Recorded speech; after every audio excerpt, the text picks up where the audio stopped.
Amen.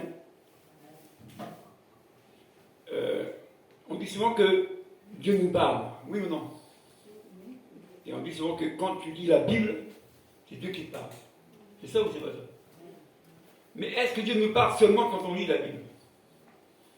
Non, il faut nous parler par des... Moi je vous écoute, hein. Vous avez le droit de parler. Hein. Est-ce que seulement c'est quand je lis la Bible que Dieu me parle? Qu'est-ce qui peut me parler autrement qu'en lisant la Bible? Quoi d'autre? Quand tu travailles, parce qu'il faut bien travailler, c'est pas cadeau la vie. Est-ce que Dieu peut te parler pendant que tu travailles? Oui ou non? Et pendant que tu dors? Même, pareil. Oui ou non? Quand tu es sous la douche? Ouais. Même aux toilettes. Quand tu es aux toilettes? Tu es bien assis. Et Dieu te parle. Bon, tu dis ça aux gens, mais les fous, celui-là. Moi, souvent, Dieu me parle quand je travaille. Si je fais la mécanique sur les voitures, si je suis dans le jardin. Et il y a 2 jours déjà, j'avais une pensée comme ça. Et la Bible nous dit que la nature nous enseigne. La nature. Qu'est-ce qu'on appelle nature? Ben, les champs, les arbres, les forêts, les animaux, la nature. La nature, ça te parle, ça t'enseigne. Oui ou non? Donc on va essayer de voir aujourd'hui, à travers la Bible, ce que la nature peut nous apporter, nous, finalement. Miel, un arbre, ça t'apporte quoi? La vie? Qu'est-ce que ça apporte un arbre? S'il y a du soleil, ça t'apporte de l'ombre. Ah, s'il y a du soleil, ça t'apporte de l'eau. Qu'est-ce que ça apporte un arbre? Ça apporte des fruits. L'oxygène, Les fruits. des fruits. Ça apporte beaucoup de choses à un arbre. Même sur un arbre, on voit quoi? Qui se pose dessus? Des oiseaux. Des oiseaux. Qui chantent. Donc l'oiseau est fatigué. Ah, il y a un arbre. Oh, je vais pouvoir me reposer. Les fruits. Toute la saison là.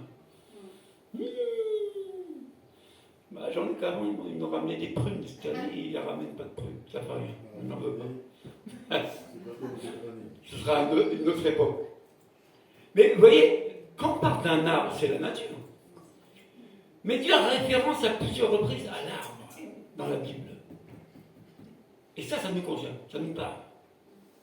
Donc on va voir ça ensemble, d'accord? Allez. La Bible, c'est ton fusil. On va à la guerre. Prends ton fusil. On y va. Marc 4, versets 30 à 33. Et après, on reprendra encore Marc 4 et on lira du verset 1 à 10. Donc on voit l'évangile de Marc 4.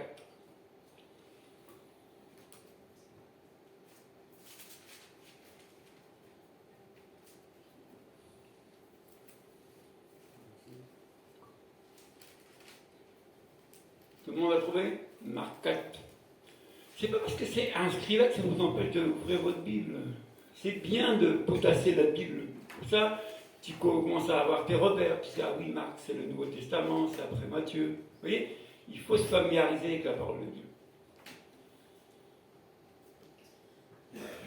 Je disais vraiment que quand tu as ton permis de conduire, tu es mis au code de la route. C'est les panneaux qui signifient que voilà, j'arrive à droite, de toute façon il y a un virage à gauche, moi j'ai pas d'accident. Donc, enfant de Dieu, chrétien, tu as la Bible, c'est ton guide. C'est ça qui t'empêche de changer de direction. C'est ça qui t'empêche de faire les bêtises, la parole de Dieu. Donc il faut prendre l'habitude de lire la Bible, et puis Dieu fait grâce, après tu comprends un peu comment Dieu fonctionne. Donc au verset 30, il est dit Marc 4, il dit encore, à quoi comparais-je le royaume de Dieu? Ou par quelle parabole le représenterons-nous? Il est comme une graine de moutarde. Lorsqu'on la sème en terre, c'est la plus petite de toutes les semences qui est sur la terre. Mais lorsqu'elle a été semée, elle monte, devient plus grand que tous les légumes et développe de grandes branches, de sorte que les oiseaux du ciel peuvent habiter sous son ombre. Amen. Normalement, j'ai là, quelque part, des graines de moutarde. Faites passer. Vous allez voir que c'est tout petit. Essaye d'en enlever une, de tenir dans ta main, vas-y. Faites passer. Jésus compare quoi? Il dit que le royaume de Dieu c'est semblable à une graine de moutarde, la plus petite semence qui existe, un grain. Et c'est sûr que quand tu regardes le grain, c'est insignifiant, c'est tout petit. C'est tout petit le grain, non? Tout petit. Vas-y, fais passer, Catherine. Voilà, comme ça tu marches en ta calme. Gloire à Dieu. Alors, bientôt, tu n'en as plus besoin de ça, c'est bon. Non, c'est surtout pour dehors. C'est bien. Regardez, essaye d'ouvrir le petit truc et tu en prends une dans tes mains. Si tu veux, si tu arrives à toucher ce que c'est petit. Ça va vite. Mais dans ta main, oui, de toute façon, il y en a d'autres, vas-y. Tu regardes ce que c'est. Donc, quand tu vois ce que c'est, le grain là, et Jésus dit quoi? Ce grain là, hein? Il dit, mais quand ce grain est semé, il monte, devient plus grand que tous les légumes et développe des grandes branches. Mais pour que ce grain développe des grandes branches, il faut le semer. Amen. Le grain, il faut le semer, il faut le mettre en terre. Pourquoi il faut le mettre en terre? Pourquoi il faut mettre le grain en terre et pas en l'air? Amen. Ben, je vous pose la question. Il y a une raison à ça, non? Allez, qui peut lire Genèse 1, verset 11? Vas-y, Jean-Luc. Regardez, Genèse 1, c'est le commencement. La Genèse, c'est là où il y a la création. C'est-à-dire qu'il n'y avait rien, et Dieu parle, et les choses commencent à exister. La terre, la mer, tout ce qui s'y trouve. Dieu crée toutes ces choses. Et Dieu dit que la terre donne de la verdure, de l'herbe porteuse de semences, des arbres fruitiers qui portent sur la terre du fruit selon leur espèce, qui est une semence. Amen. Oui, la terre, c'est une matière qui produit quelque chose. Amen. La terre produit quelque chose. Mais la terre que la terre, qu'est-ce que ça produit? Ce grain-là, nous terre, cette petite graine-là, on dit que quand tu vas la mettre dans la terre, ça va produire quelque chose. On est d'accord? Oui, non? Ceux, par exemple, qui ont une maison avec des arbres dans ta maison sur ton terrain, tu vois des arbres. Oui. Si c'est le prunier qui est chez Jean-Luc, il y a une saison où l'arbre, il n'y a pas de prune, il y a une saison où l'arbre n'a pas de feuilles, mais il y a une saison où l'arbre va fleurir. Il y a une saison où l'arbre va donner son fruit, la prune. Et quand cet arbre donne vraiment son fruit, tu manges le fruit, tu dis bien, c'est bon. Non? C'est bon, bah. Bon, t'as fait quoi comme effort? Tu manges le fruit, qu'est-ce que tu fais comme effort? Ben, l'effort, ça a été déjà de prendre le grain, de le mettre en terre. Ça commence là. Avant de manger la prune bien sucrée. Tu vois, on veut les fruits, mais on veut pas. On veut pas les étapes avant de manger les fruits. Je ne sais pas si vous commencez à comprendre. Mais on va y arriver. Marc 1, on va lire ensemble, verset 1 à 10, on recule un peu. Et là, c'est Jésus qui raconte la parabole des terrains, ou la parabole du semeur. Jésus se mit de nouveau à enseigner au bord du lac. La foule se rassembla autour de lui, si nombreux qu'il monta dans une barque, où il s'assit sur le lac. Toute la foule était à terre sur le rivage. Il leur enseignait beaucoup de choses en paraboles. Il leur disait dans son enseignement, écoutez, un semeur sortit pour semer. Marc, toujours 4 à partir du verset 1. Oui, 4, chapitre 4, à partir du verset 1. Qui n'a pas trouvé? Ou qui a trouvé? Ça, on va reprendre la lecture. C'est bon? Il y a un frère qui passait là à la Côte d'Or, c'est tout le temps. Si tu as trouvé, tu dis Amen. Si tu n'as pas trouvé, tu dis attends. Je l'ai dit hier au téléphone, frère. Il vous salue. Hein? Pas Marie, il vous salue, le peuple de Dieu. Je vous salue, non, il a dit je vous salue, le peuple de Dieu. Amen. Jésus se mit de nouveau à enseigner, on recommence la lecture, au bord du lac. La foule se rassembla autour de lui, si nombreuse qu'il monta dans une barque où il s'assit sur le lac. Toute la foule était à terre sur le rivage. Il enseignait beaucoup de choses en parabole. Il leur disait dans son enseignement, écoutez, un semeur sortit pour semer. Et qu'est-ce qu'on sème? Du grain. On sème le grain. Comme il semait, une partie de la semence tomba le long du chemin. Les oiseaux vinrent et le mangèrent. Une autre partie tomba dans un sol pierreux, où il n'y avait pas beaucoup de terre. Elle leva aussitôt parce qu'elle ne trouva pas un terrain profond, mais quand le soleil parut, elle fut brûlée et sécha faute de racines. Une autre partie tomba parmi les ronces. Et les ronces poussèrent et l'étouffèrent, et elle ne donna pas de fruits. Une autre partie tomba dans la bonne terre. Elle donna du fruit qui montait et se développait avec un rapport de 30-60% pour un. Puis il dit que celui qui a des oreilles pour entendre, entende. Amen.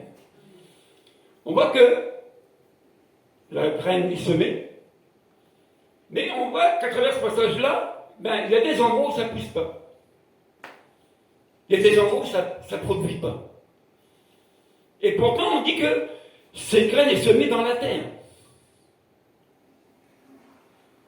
Mais la terre, c'est quoi pour nous? C'est notre cœur. C'est le siège de nos sentiments et de pensées. Amen. Et la semence, c'est la parole de Dieu. Ce grain-là, c'est la parole de Dieu. Donc cette parole-là, quand tu l'entends, c'est comme si elle vient tomber sur ton cœur. Mais là, je voulais en venir, c'est qu'il y a différents cœurs, disposés ou pas, à recevoir cette parole-là. Si on dit, quel est l'état de ton cœur? Quel est l'état de ton âme? Pour que cette terre produise quelque chose, il faut la semence, mais il faut que cette terre-là soit prête à recevoir la graine. Regardez, c'est la moisson en ce moment. Bon, là, ils sont stoppés à cause de la pluie. Mais quand c'est la moisson, vous voyez les tracteurs, ils vont, ils viennent. Vous voyez les moissonneuses, ça n'arrête pas, mais ils récoltent quoi? Le fruit du travail, oui ou non? Ils récoltent du fruit. Mais à la base, dans les champs, il n'y avait rien. Quand tu regardes les champs, à une certaine période, certaines saisons, tu vois que de la terre. Tu vois rien du tout. Mais qu'est-ce qu'il y a eu avant? Il y a eu un grain semé. Tu ne vois pas encore comment ça pousse, mais ça a été semé. Mais pour que ce grain pousse et porte du fruit, il faut qu'il soit mis dans une bonne terre, une terre qui est bien préparée. Oui ou non? Donc si tu compares à un champ qui donne beaucoup de blé, par exemple, c'est que la terre est bonne. Oui ou non? Et si tu compares cette terre qui est bonne à ton cœur, à toi, mais il n'y a pas de raison, tu vas apporter beaucoup de fruits aussi. Et ce passage dit que toi, à travers toi seulement, tu vas donner 30, 60 et 100.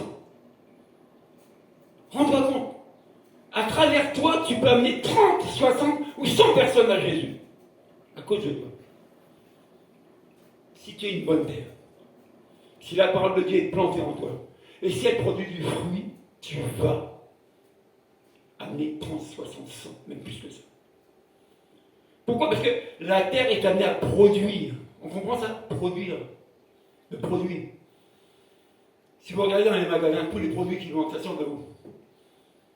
À la base, ça sort de où? Que ce soit la viande, que ce soit les légumes, ça sort de où? C'est grâce à quoi qu'on a tout ça? Mais la terre, oui ou non? Oui ou quoi? Donc nous aussi, on va produire quelque chose. Mais on ne produit pas des yaourts. On ne produit pas des bananes. On produit quelque chose de meilleur. La vie. Vous comprenez? On communique quelque chose de meilleur que ça. Nous. Si seulement nous sommes cette terre fertile qui reçoit ce grain, qui reçoit la parole de Dieu. Alors, oui, on va grandir. Et on va amener tout ça. Oui, non. Regardez le psaume 1. On lit souvent ce psaume vite. Qui connaît le psaume 1? Le premier des psaumes. Et c'est un psaume encourageant à continuer. Ma petite fille, quand je l'ai laissée à la maison, on ne faisait pas la fessée. La mamie a dit, tu prends ton stylo, ton cahier, et tu me copies 100 fois le psaume 1. Même aujourd'hui, je suis sûr que son âme le connaît. Elle ne connaît pas. Mais comment on corrige les enfants? Punition, tu copies la Bible. Psaume 1, c'est écrit quoi? Heureux l'homme qui ne suit pas le conseil des méchants, qui ne s'arrête pas sur la voie des pécheurs et ne s'assied pas en compagnie des moqueurs, mais qui trouve son plaisir dans la loi de l'Éternel et la médite jour et nuit. Amen. Heureux l'homme qui ne fait pas comme les autres, qui ne s'assied pas avec n'importe qui, en gros c'est ça, qui ne partage pas avec des gens qui critiquent, qui ne s'assoit pas dans les boîtes de nuit pour danser la moula, qui ne va pas picoler au bar comme les autres. Heureux celui-là, qui ne fait pas ça, mais qu'est-ce qu'il fait d'autre? Il plonge ses regards dans la loi parfaite de Dieu, la Bible, et il médite jour et nuit cette parole. Heureux. C'est pas dit malheureux. Des fois, nous, même quand on a Jésus, on se plaint encore. Ouais, j'en ai marre, toujours pareil. Tu grondes pour un an, pourtant t'as Jésus. Alors tu devrais être heureux. Mais des fois, tu dis non, ça va pas. Regardez, Dieu compare cet homme-là. Si seulement tu es homme ou femme qui regarde. Il ressemble à un arbre planté près d'un courant d'eau. Un arbre. Mais avant que ce soit un arbre, c'était quoi? Avant que tu voyes un arbre, des grosses branches, c'était quoi à la base? Quelque chose qui était planté. Mais pour que cet arbre, dont on cite, donne son fruit en sa saison et son feuillage ne se flétrit pas, et tout ce qu'il fait réussit, quelles sont les conditions? Il faut que cet arbre soit au bon endroit, dans la bonne terre, là où Dieu le veut, pour qu'il produise son fruit. Amen. C'est-à-dire que tu ne peux pas semer n'importe où. Et les endroits que tu iras semer, ça ne pousse pas. Il n'y aura rien. Il faut semer dans la bonne terre pour produire du fruit. Et si tu considères que tu es la terre de Dieu et que tu as reçu la parole de Dieu comme semence, tu dois chercher un courant d'eau. Tu dois t'aller dans un endroit pour te faire arroser régulièrement. Oui ou non? Ou non? Oui. Oui et non. Mais qu'est-ce qui nous arrose, nous? Qu'est-ce qui nous fait fleurir, nous?